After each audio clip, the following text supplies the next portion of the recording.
us. We are Arsenal. No mercy. We're Arsenal. Forever. We are Arsenal. Road to Wembley. We love Arsenal.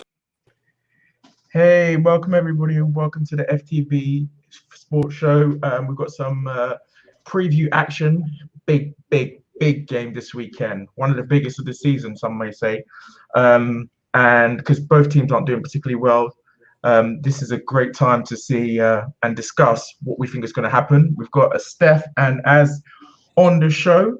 And is everybody good? Everybody good? Yeah, man. I'm here. Pleasure to be here, guys. Thanks for the invite. And yeah, man, let's talk some ball. Let's do it. All right, then. Let's not mess about. Let's get straight into it.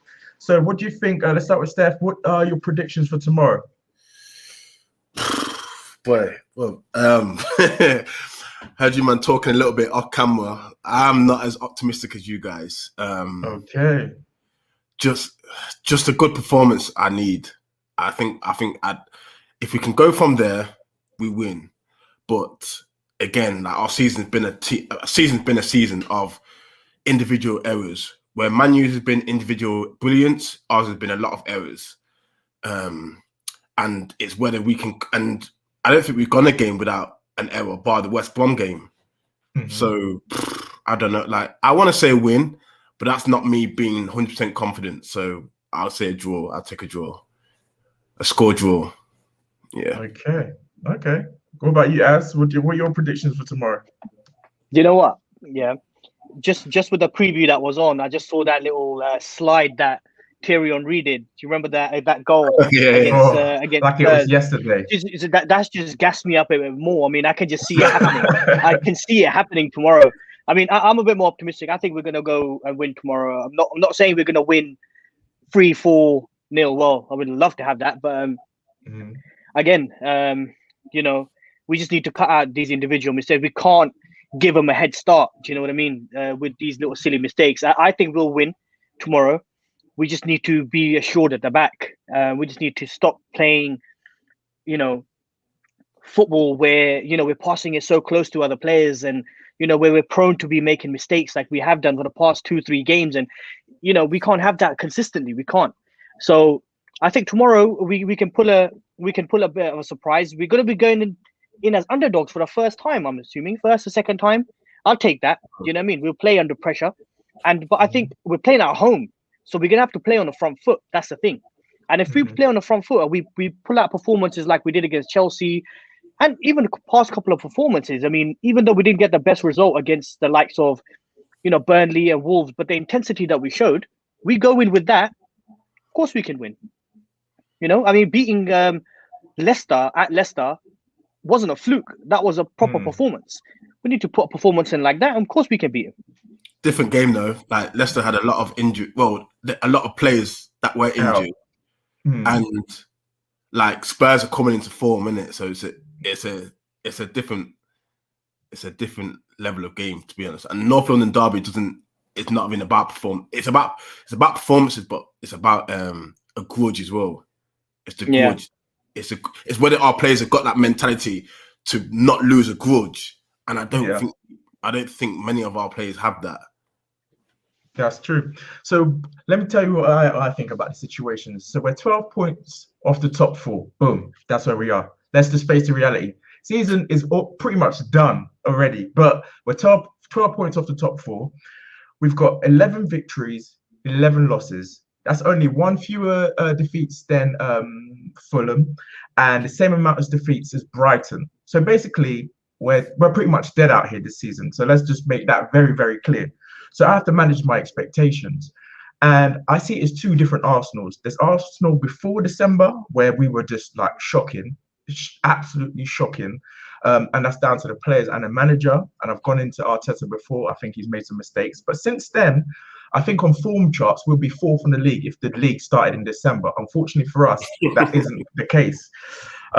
Tottenham haven't beat us at the Emirates since 2010, boys. So they're not ready for it. I don't think they're ready. That's why I'm a bit more confident. Anywhere else, I would have been like, yeah, you're right. But at the Emirates, They ain't beat us away from home since 2010. So we're kind of like a bogey team for them. And their patch of 5 wins, I'm not having it. They face Fulham, they face Burnley, they face 2 teams in the UEFA Cup. They ain't facing nobody. They ain't facing no one. So let them come to the Emirates and let's see what's going on, isn't it? So for me, I need to see them play a top 6 team. Their good patch ain't nothing. Everyone's thinking, oh, they're playing so well. Who are they playing? Who have they been playing? They ain't playing nobody. So I think that's a big part of their resurgence is they ain't playing no one in the actual top 4. Next question, let's move on. Which manager is under more pressure, boys? Is it Arteta or Mourinho? Steph, you go first. Arteta or Mourinho? Under more pressure. I think, as in this season or in the Prem? Overall, the season, the Prem. I think Arteta's got another season in him, so I'll probably say Mourinho is under more pressure. I think, 100%. I think the Arsenal has written up this. If you said if this was a Europa match, I'll say Arteta would be under more pressure. But I think it being just this season, and I think the players that Mourinho has got and the name that he has, I think the fan base expect more from Spurs than our fan base expect from Arsenal at this minute. So yeah, I say Mourinho's on that a little bit more under pressure. Okay. I think he has the players to get him out of that where I think we struggle with. Okay, fair. What about you, Az? What do you think? I mean, to be honest with you, you weren't going to pay a manager £15 million a season for him to come and finish 6 in the top 6, let's say. Wow. Do you know what I mean? So Mourinho is they've only and I tell you this, they have only bought Mourinho in to win him a trophy. That's the only reason why Spurs have bought Mourinho in. They didn't bring Mourinho in to play amazing football. They didn't bring him, to do amazing things, win the Champions League. They just brought him in to say, listen, just win us a trophy. That's all. We're not asking for nothing else. Maybe get us into the Champions League, just in the beginning when they were, up top and everybody started thinking, yeah, this is it. This is their season. And if you look at how quickly they've dropped down, that's Mourinho's season. You saw that at United. You saw it at latter stages at Madrid even. And you even saw that when he was at United. So for me, Mourinho's always going to be under pressure because he's bought in to win a trophy. If he doesn't win a trophy, he's more under pressure. Arteta, however, just coming into management, put a trophy to his name, he's got a bit more credit in the bank, let's say. So they can offer him another season and say, do you know what? We'll give you one more season. Here's a bit more backing. They might not give him hundreds of millions of pounds like they did with Frank Lampard. They might give him some money, say, listen, get 1 or 2 players that you need, and then we'll judge you from there. If he fails then I can understand he's failed. But if I was to put it politely, Mourinho is definitely under more pressure because he's come with a lot of credibility. He's come up with a massive CV to say that, you know what, I can win you trophies and stuff. Because if you think about it, personally, Poch was a better manager. He was playing better football with that team. But now Mourinho went in there, spent a lot of money there as well. Let's not forget, he bought his own players, So he's going to be a lot more under pressure. And if Arteta gets one over him, he's going to be even more under pressure because then we are 3 points behind him or 4 points behind him. Question: So if Spurs win the League Cup, would that justify them bringing in Mourinho for a trophy? Absolutely. Do you know what? They'll take any. They're so desperate. They will take anything. They'll take anything. Absolutely. Do you know what? Anything. Because you think about it. You think about Spurs. Being so tight, spending money. They spent Gareth Bale's money, I think, so recklessly. The only player I can probably stand up and say, do you know what, that they had who I thought was actually good was Eriksen when he was at his younger days. Eriksen was an absolute signing. But the rest of the money that they spent, but then they were bringing in managers, who weren't really, they bought Villas-Boas and all these guys at a wage of £4 to £6 million. Now, all of a sudden, they're saying, do you know what? Here's 15 million. I don't care how much money you want. Here's a blank check. Just win us a trophy, man. Just win us a trophy so the other fans can stop bantering us. We're top of the league for 4 weeks, 3 points ahead, and now everybody's saying we're going to win the league. But now you look at it, they're like 18 points behind. Mm, You know. that's very So true. I mean, but that's the thing though, that a high caliber of managers come with that kind of pressure. So this is where I agree. I say, yeah, Arteta's probably got one more season to prove that what, he can cut it. But where I see the difference, I think Arteta is a great coach. I think he can coach players. He's very good at coaching. Hence the reason why I believe Arteta can do the job. What I think Arteta lacks on is the man managing. I think he's a bit shy on the man managing side of his management era at the moment, where I would say Mourinho is probably slightly bit more experienced in that side, but I think he's losing the other side, where he can't keep players happy all the time. Do you know what I mean? He's not that coach that he used to be. So I think there's two differences. It's going to be a good clash tomorrow, but I still think that, with the record that they have, well, they haven't had any good results at the Emirates. I think that can just play in our favor. And I think that we can, do one over them tomorrow. Okay. Well, for me, I think Arteta's under more pressure, and I'm going to explain to you guys why.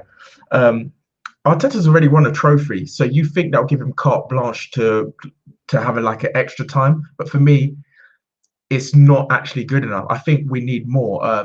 No other major club can have a manager finish in 10th and still be employed next season for me. Like, you can't finish 10th. And for me, his only way out of this is to get far in the UEFA Cup. I mean, I'm talking semi-final or final, or win it. That's the only way I could see him long term. That isn't the case. I think the board's already decided, and it's been said already, that he's going to be the manager next season, and he's part of the long-term plan. But I think that makes us look ridiculous, to be honest, because you can't be finishing 10th and expect to still be employed at a club like Arsenal, a top club. How dare you? If you don't finish in the top 4, you should be gone. Arsene Wenger gave that to us for years, and we took it for granted. Remember the days when we were saying Wenger out because he said top 4 want a trophy? Where are you fans now, eh? Where are your blood clot fans now? That's what I want to know. Okay, let me come back. Like, we have to remember, when Wenger was making top 4, the level of competition was only 4 teams. So there wasn't a top 6 or top 8 that could make top 4. There was only 4 teams. When the other teams started investing, like the Evertons and the Chelsea and Liverpools and them, that's when we started. That's when we fell out. And then now we was always the lower end of the thing. Like Wenger. Say that to Leicester. Say that to Leicester. What's that? They won the league. Yeah, they won the league as a fluke. They've not won it again. Like it's an anomaly. Like it's one of them off the cuff. Like it's like West Ham being top.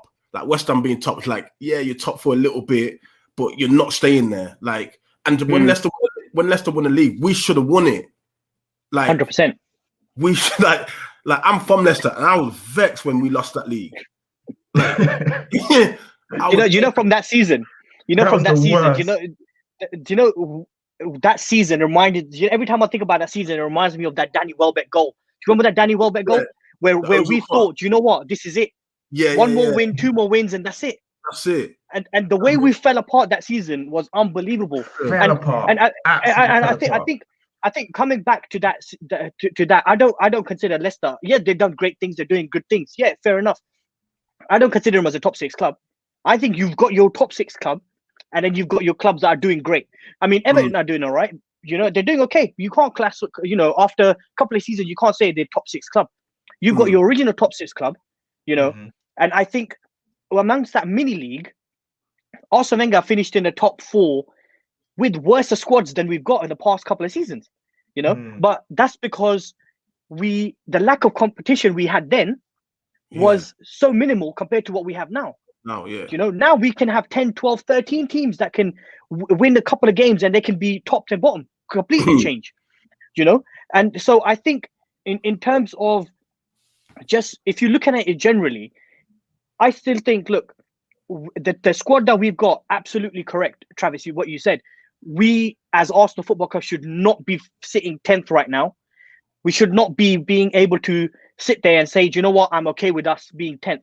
Of course not. You can ask any Arsenal fan, would you say to them that, would you be, are you okay with the progress that we made? Because technically, we've made progress in the squad where we've improved certain aspects, but that's what you expect from a manager who's become manager, for a season and a half, looking at the squad, saying, "Do you know what? He's not good enough. He's not good enough. Can I play him in this position?" Of course, he can play him in that position because we don't have any depth, though. Do you know what I mean? There's depth. We have lack of quality. We've got 2-3 players who individually are brilliant, and they do it game after game. But then we have a core of those kind of players that we know in one click that they can screw us over. They Do you know what I mean? But I said it in the group chat, like that we have an Arsenal group chat, if anyone who doesn't know. And I said what will get Arteta sacked is poor finishing and individual errors. Because like you said, there's some players who like flatter us with great performances for 5-6 games, but you just know deep down, we have it in our gut. We know that feeling that one of them is going to screw us over when the time comes. And we've got too many of those players. Like every major team has 1 or 2 players that will make an error. We've got like 5 or 6 that are a red card, a bad pass, a fumble, a misplaced header away from disaster. These players are costing us games, like fully throwing games, like Leeds, where we disciplinary problems within the team or bad passing. And I look at these players like that's not Arteta's fault. Even though I'm firmly, if Arteta doesn't get us into Europe next season, he needs to go. That's not Arteta's fault, is it? He's inherited a bad squad, and that goes with the question, the question from Crowley there, and he's basically saying like we're still outspending teams. They're just spending it smarter. We've not reinvested any money from players. I think we had 190 million worth of talent that left for free. What's that about? It's just not good enough. Anyway, let's move on. Next question I have is, what is the most important competition for Arsenal this season? Europa. Okay. 100%. That's it, really. I mean, I think that's the only competition now, isn't it? Everyone agrees that one. Yeah, it's Europa or that. The thing is, look, we've got 1 foot in the, let's just say it's a quarters now, isn't it, coming up? So I think we've got 1 foot in the quarters. We just need to, because I don't see them coming into Emirates and scoring 3 goals. That's for a fact. So I think I'm not going to get big-headed about it. I'm going to just be realistic and say, look, 1 foot in the quarterfinal. We just need to do a professional job. Just see the game out, not screw things up, and then we'll take it from there. Because to be honest with you, I can see United going out. So that leaves, who does that leave? That leaves Rangers. That leaves Ajax. Tottenham. Probably Spurs, maybe. And to be honest with you, let's just put it this way, if we win, Ajax get Spurs, it could work out our way. I mean, look, a lot of rival fans said we fluked the FA Cup when we won it last. We didn't fluke the FA Cup. We were written off. The moment we drew City, people wrote us off. I said, you know what? They ain't going to win nothing. That's it, But we played our football the way we know we can play. We outplayed City and we outplayed Chelsea in the final to win the FA Cup. Who says we can't do that in Europa? Of course we listen. We don't need to fear anyone. Everybody says, "Oh, I would like to avoid these. I would like to." Listen. It's a competition. You have to beat the best to win the trophy, Absolutely. right? So if you have to beat the best, you have to become the best. You have to beat these teams. And to be honest, I don't fear anyone in the Europa League. I don't face Spurs tomorrow. Yeah, they could be, with Mourinho and Harry Kane and all these guys. Yeah, fair enough. To be the best, you have to beat the best. And to be honest with you, I think on our day we could beat anyone. And we've shown it before. We haven't had the best of seasons. We've had a lot of, not just players, but in terms of officials, VAR decisions. We've had so much stuff go against us, right? And I don't fear no competition. I think we can win the Europa. We just need to play our best football in the Europa League and try to finish as high as possible in the Premier League. I mean, look, we're going to finish between 8, 9, 10, 11, whatever it is. I don't care where we finish in the Premier League. Now, listen, I don't care where we finish in the Premier League. I just want to win the Europa League Cup. Yeah, I want to win the Europa League Cup. But, I'd rather win the Europa League Cup and finish 10th and say, do you know what? At least we got this. We get Champions League. We'll have that little Champions League. We get the Champions League money. If the man on the top who don't want to spend any money, at least we have some sort of money to spend from getting into the Champions League. And Champions League money is not funny money, man. That's big money. We can attract more players in the Champions League than we do in the Europa League. Yeah, absolutely. You know, to your point about the Europa, to be honest, I don't fear no one in Europa either. I think like there's two different styles of football in Europa, and then there's Prem. The Prem's a lot more intense, and that's what Arsenal players struggled. They're not smart enough or quick enough to deal with the different types of pressures. Where in Europa they get time to look at their pass, see who's behind them, who's in front, like two or you know what I mean. They're not really under much pressure, so they can play their little 1-2s and look like you got your El Nenes scoring a screamer. And yeah, you know what I mean, kind of thing. He's done it in Europa, like who's it, Dundalk and Olympiacos. He scored a screamer twice. So because he gets that time. You don't get that time in the Prem, and that's the level of competition. Yeah, and so I don't really feel like I don't fear no one in the as long as we don't get no Prem teams up until the semis or the final, I'm good. But if we get Spurs or United in the sem, like it's a write off really because it's just a lot more pressure. So, yeah. Okay, we've got a question coming here from Gemma, and she says it's a slow build to strengthen the squad unless your Man City will have money to throw around. So, can you judge Arteta so early? Is it poor scouting, poor coaching this season has been strange? One regards the results and transfers due to COVID. Okay, I'm gonna have a little dig at that question. I thought it was interesting. So, I think it is. It's not entirely Arteta's fault. I'm not naive. I'm not blind either. I can see his ideas coming into fruition. I think we can all say, like, we can see steady patterns of play, playing from the back, trying to move it quickly in transition, have your wing backs overlap sometimes or come inwards. And, you know, I can see what he's trying to do. But ultimately, like I've said before on this show, I think he's made the squad weaker. I think Ozil wasn't the be all or end all, but not including him in the 25-man squad, I think was criminal. I think it was a bad decision. His man management, I think we've talked about it here, it hasn't been great. He froze key players out of the team. Guendouzi would have had something to offer this season. Saliba would have had something to offer this season. He did not make the Europa League squad. Are you taking the mick out of my life? Come on, man. And I think that's down to him and the way he's managing the squad. And I know he's trying to put his stamp on his team, but I just think he went about it the wrong way. And some of the midfielders we had in midfield this season and what they've done, Xhaka's had some awful games. Danny's had some horrible errors. El Nini's been average at best. Partey's been injury prone. And then you've got Lucas Torreira, obviously not playing. I still think he could have offered more than what we've got right now. And you've got Guendouzi playing half decent in Germany. Like, what's going on here? Like, what is going on? So I think Arteta, obviously he's not responsible for everything, but he's part of, he lucked into this formation and this team. Remember, it was COVID that Willian couldn't play. We had a few other players. And that forced him to play Smith Rowe. It forced him to play Saka further forward. It forced him to play a certain type of player. So Arteta got very lucky. That's what I'm going to say on that. See, I combat that with like the Ozil situation. I don't think that's Arteta. That's higher up. So I wouldn't even put that down to Arteta. The Guendouzi, his attitude is disgusting. So Arteta didn't want he causes too much disharmony. Like if you even watch him where is he? Hertha Berlin? Is that where he's at? He's even causing the same issues there that he was causing at Arsenal. So and he's even the manager over there has come out and said, isn't it? Even the manager has said, listen, he's like a child going through puberty. Yeah.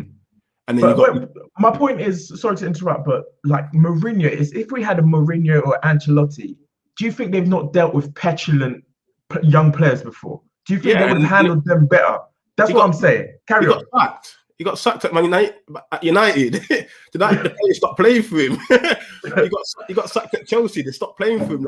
The proper players in today's football can't take that level of discipline where you get shouted. You know what I mean? Like Mourinho is an old school manager. Like you can do that with your Lillian Thuams and your Roy Keanes. They will take it because they're all men. But the players now, they've been given so much so early that they don't have to earn, they don't have to work for anything. So they're a lot more privileged. So you're thinking to myself, yo, how can you shout at me? Like I've already made it. So you can't give me that level and that's what we're now combating or we're fighting because there's too much going out too soon.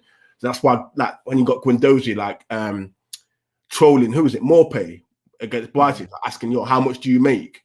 Like Guendouzi, like you're 19. You know what I mean? You're average at best. You don't offer anything great like on the pitch to be trolling anyone. You're not certified in anything that you do that's in your position. So how can you do you know what I mean? And so when you get that type of mentality, like my man said, as he said, he's literally like a child going through puberty. So Lucas Torreira, again, he didn't like England weather, so we couldn't really count on him to play because he's a little baby sulking about, oh, it's raining, oh, I don't have this type of food. Like, yo, okay, cool, dip. You know what I mean? Like, and he's mad small, by the way. I don't know if you look, when I saw him at the Emirates for the first time, I couldn't believe how small he is. It's like he's like a child. Trust me.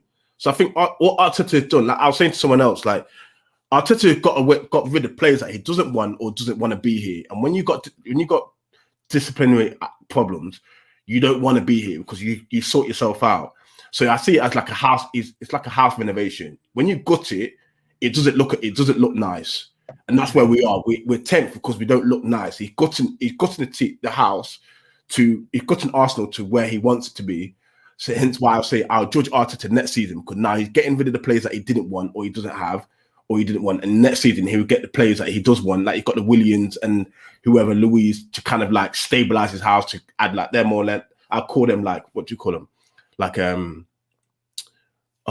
do you call it? Oh, my head's gone now. Scaffolding. Like he just got them to stabilize the team, and then next season he'll get to bring his own players in, providing he wins Europa. So, like I'm not really bothered about his finishing 10th. I'm more bothered about what I get frustrated about. It's just the errors that why we're 10th. Like we're not getting beaten. We're beating ourselves.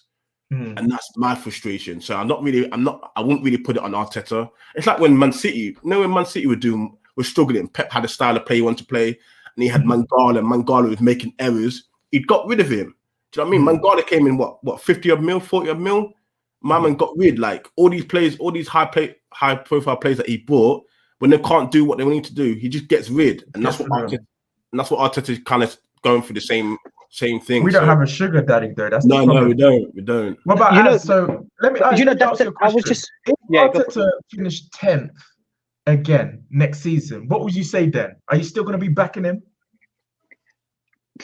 It depends. I mean, like I said, it depends.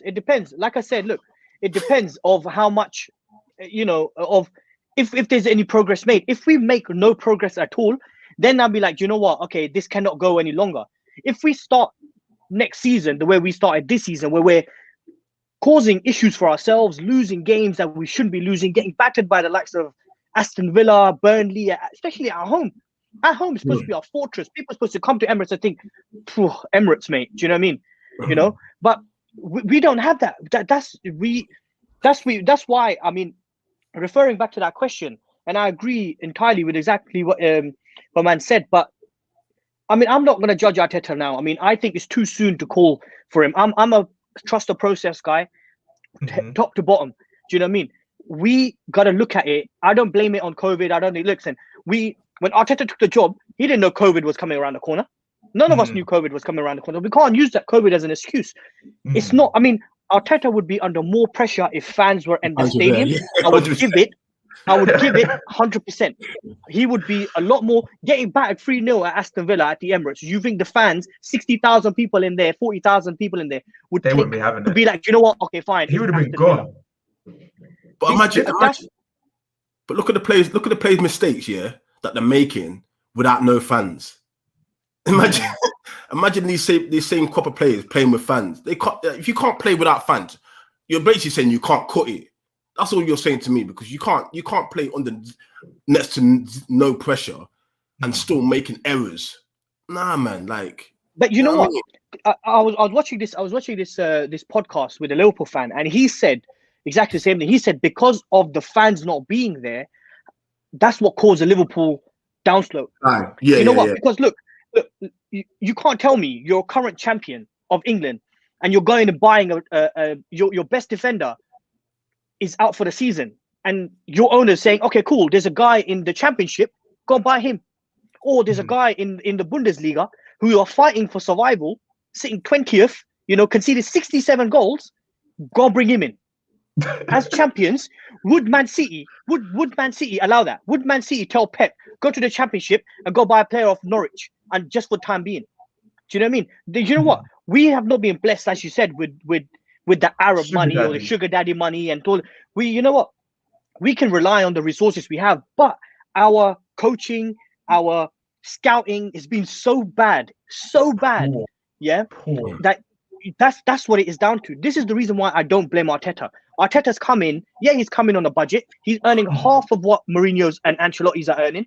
But you know what? In a bigger picture, to me, it feels like we are making the changes in the right way. There's a process, and you have to go by process. Look, Klopp came in, he didn't win the Premier League in the first season, nor did Pep. You know, they threw money and they got results. That's what it was. When the Premier League was based around Arsenal and Man United, we weren't throwing mega money at people, or we weren't buying mega players. We were getting players that we knew we needed that could make a difference. At this current moment, the players that we have, we all know as Arsenal fans, rival fans, no, we're not good enough. We are not good enough as players, but don't forget, they play for this badge. Do you know what I mean? They need to know the kind of badge that they're playing for. We're not playing down Ivy Lane or this is just a FIFA fantasy thing. This is reality. You're getting paid so much more money.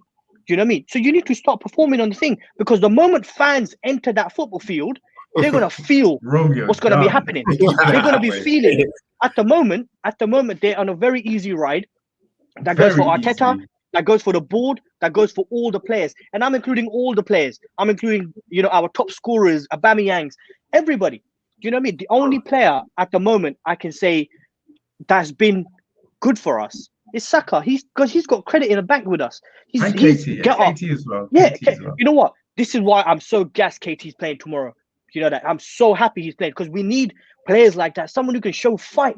Someone who knows what it plays to be in a derby, man. Do you know what I mean? Because I think since past couple of seasons, that Arsenal and that Tottenham derby is faded out. There's always been that ball here, but there hasn't been any feistiness. No one's gone in for a tackle to say, you know what, we got the ball, fight, getting in a ref's face and saying, listen, that was a clean tackle. Everybody's playing these tick-attack football thing. So go back to your question, Travis, like, would I accept Arteta if he finished 10th? Of course not. Of course I would not. If he gets backed in the summer, like we hope we do, and he gets his players that he wants and his project don't work, then I would say, do you know what? He tried, I backed him. This is it. This Arsenal Football Club, we can't take this no more. Do you know what I mean? We need to go and get a manager who can get the best out of the players, because we could spend 50, 60 million pound on players, but are they going to perform on a regular? At the moment, we got no choice. We have to play Xhaka. Who do we have if we don't have Xhaka? That's true. Do you know what I mean? He's been decent, to be fair. What I will say on Arteta, because it might sound like I'm an Arteta out. No, that's not the case. What I'm saying is, I think we need to set our bar a little higher, and we need to become ruthless. If we want to be the best and get back to old glory days, we need to be ruthless. And although I like Arteta and I like some of his ideas, we don't have a sugar daddy to play certain ways, and you have to make the best of what you've got. And this summer is going to be so important, because I ain't trusted no damn process until I see it with these two eyes. I ain't trusted no process. So he needs to follow the Klopp and Liverpool method.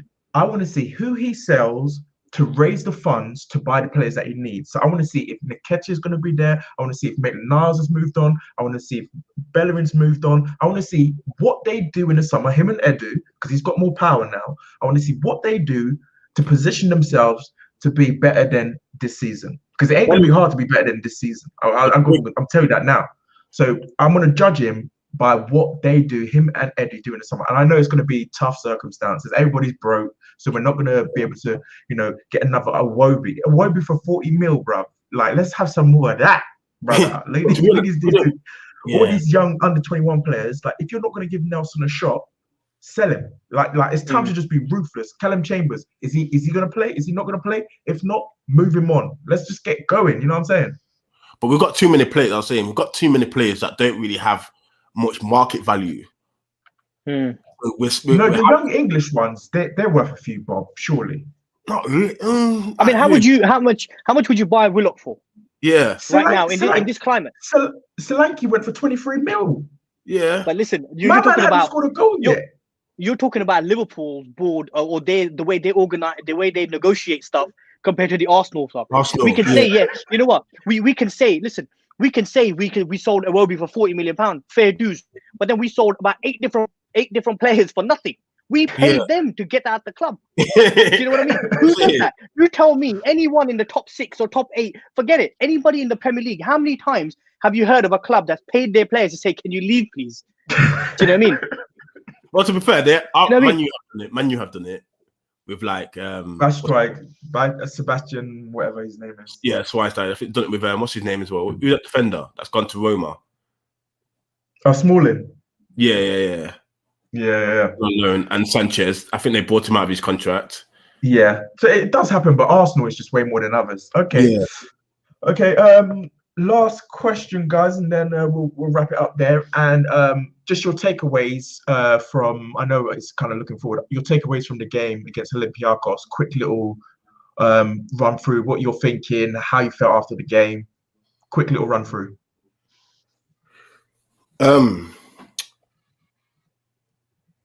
Well, when it went to 1-1, I was like, yeah, like, here we go. Because I'm actually, no, not been 1-1 when it went 2-1, because I'm a Ceballos fan. Like, I've always said that. I think Ceballos, Partey, and ESR, I think that's our best midfield. Even though I've not seen it yet, I think potentially how they play and their styles of play, I think they have the best potential to be our 3. So when I saw him make that error that headed back to the goalkeeper and my man pounced on it and scored, yeah, that one hurt me. So when it went 2-1,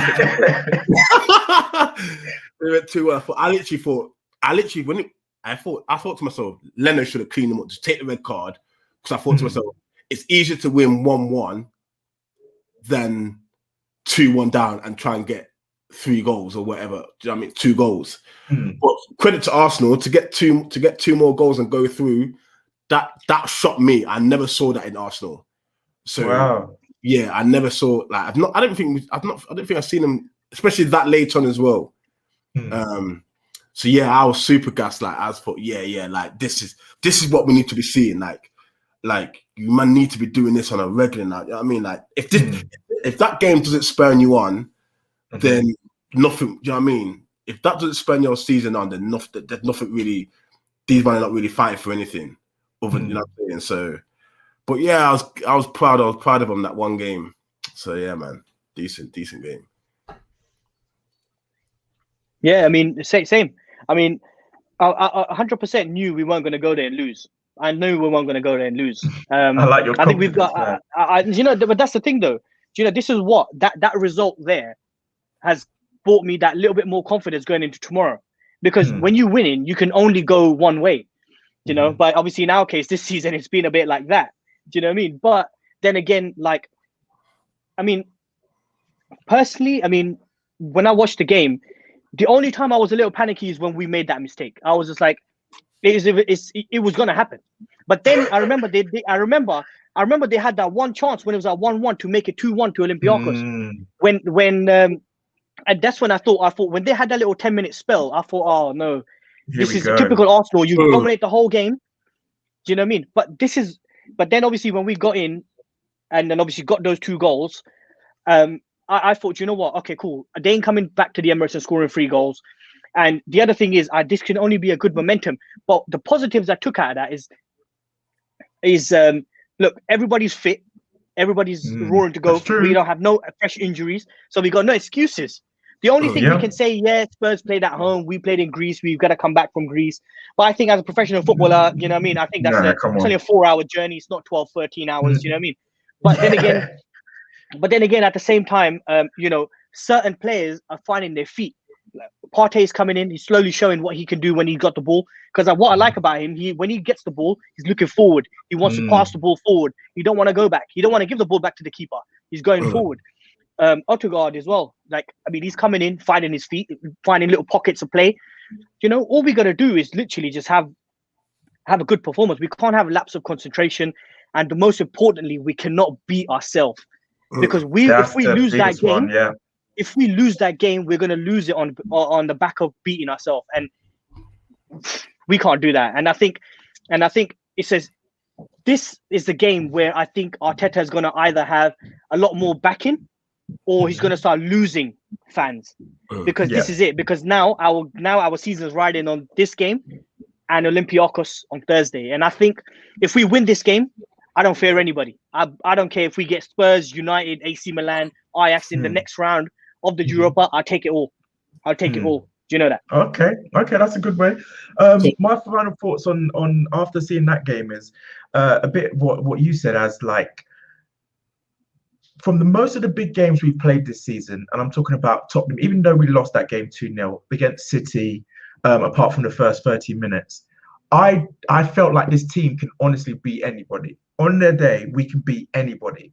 And that's a testament to what Arteta is doing, because I feel he's always got like a little game plan or a little thing that he could do to try and get a result. So tomorrow is a big game for us, because like you said, if we get that win, I think the belief will start to come, and with more confidence, because we've been so inconsistent. But in between that inconsistency, there's been some good performances. The Leeds game, good performance. You know, who do we recently? Leicester. Yeah, Leicester. That's it. Leicester, a good performance, and there's been good performances since December, but we just need to be consistent and don't beat ourselves. The biggest thing I hope, like, if we lose, we lose, but I don't want it to be one of our errors that leads to losing, because I think that pushed me over the edge. And as soon as I go back to the Emirates, I'll be cussing out them mothers. So yeah, I hope we just hold it together. But on that note, guys, let's wrap it up. Okay, do you know what? Yeah, listen, before we go, I just want to know honest score predictions from three of us. But before you go, but what's your lineups that you guys are wanting? Oh, the lineups. Oh, okay. Okay, you go first. Me? Oh. Yeah. I was expecting that. I'll probably say Leno, Cedric, Holding, Murray, Tierney, Partey, Ceballos, ESR,